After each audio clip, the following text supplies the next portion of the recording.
properties of definite integral. Number 1, integrations a to b f of x dx equals to a to b fz.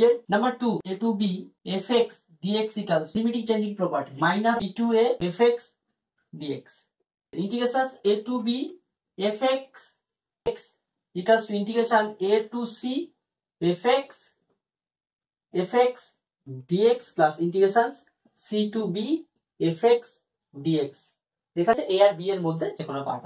4, integration n এ nটা যদি natural number হয় তাহলে কি হবে, nটা সামনে চলে আসবে, integration 0 to a fx dx। Integration a to b fx dx equals to b f of a plus b minus x dx minus a2 plus fx dx equals 2 into a fx dx কখন হবে, even ফাংশনের জন্য, আর 0 হবে odd ফাংশনের জন্য।